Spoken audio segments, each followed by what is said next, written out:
Afternoon, everyone. Today, I just want us to talk about the divorce proceedings whereby the other party is not able to pay towards the debts of the joint estate, especially where the other party was the one that was paying towards the mortgage bond and was paying towards the school fees, was paying towards the transportation, or was paying towards rental monies for the property, or was buying food for the family. So what needs to happen is that if you are in that situation, then you can discuss with your attorney to say, look, I do understand we are busy with the divorce proceedings. However, I am not able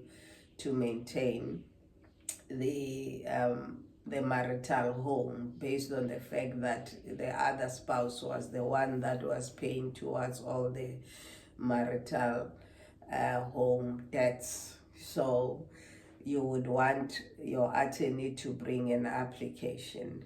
So bear with me, please. I have flu, so there might be coughing and sneezing in the process, but hopefully that will not affect the video that I'm trying to make just now. So what happens is that the first thing that you need to know is that the summons will still have to be issued. And when they are issued, meaning they will get your case number, and thereafter you can then serve the other party. When you've done so, then you can then bring the application, because you still have to attach the copy of the summons to show that there are divorce proceedings that are pending. So what you need to know again is that when you want maintenance, spousal maintenance, minor children's maintenance, and you want payment towards the mortgage bond, payment towards school fees, payment towards transportation, and payment towards groceries, you still have to make sure that you have proof, because other people, because of anger, then they will want to claim things that were not done by the other party. Please avoid doing that. You only focus on what was paid by the other person, and this will only actually help on those that are unemployed and those that were earning less than the other party, especially where, let's say, they're staying in an estate. When you are staying in an estate, you know very well that you have to pay your mortgage bond, you still have to pay your levies, and you still have to pay the municipality account, you still have to pay the special levies on top of that, and at the same time you still have to pay towards groceries. You still, so you find that the other party was the one actually doing those payments. But people need to understand that a divorce proceedings doesn't mean stop payment, or a separation. If you are married, a separation, the other one stays in another property and one is left in the marital home, it doesn't mean the other party that has moved out should stop paying towards that mortgage bond and all the responsibilities of the marital home. Most people, they tend to stop paying towards mortgage bond, levies, municipality account, school fees, and all that. You can't, because those are debts that still need to be serviced, that still need to be paid.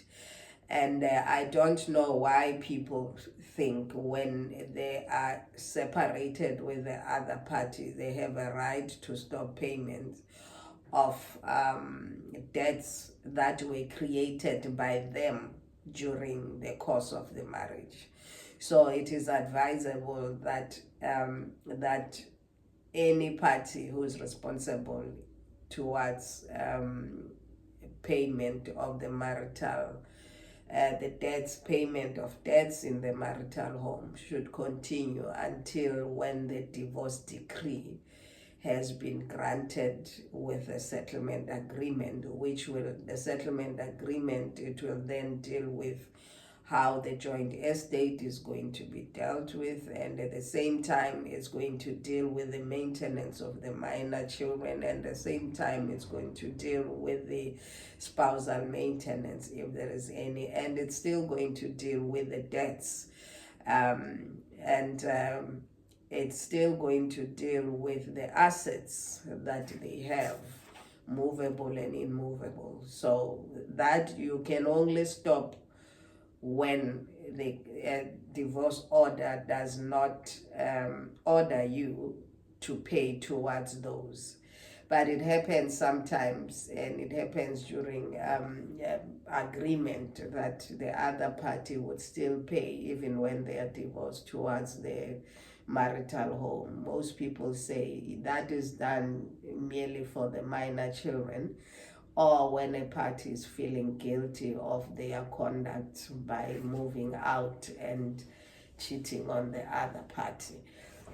So that is my advice to those that want to get support while they are going through the proceedings of a divorce. Then the application will be brought, which is in a motion court. It will be brought excuse me, it will be brought in the motion court,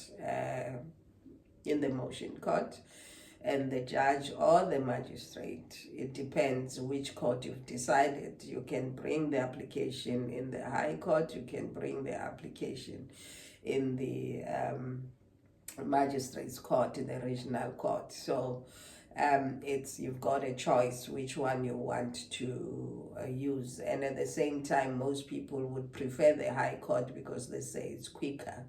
It could, yes, it might happen that it's quicker based on the fact that it's not the same as the magistrate's court. The proceedings take long, and the time frame of filing the papers and at the same time getting a court date is just a long mission.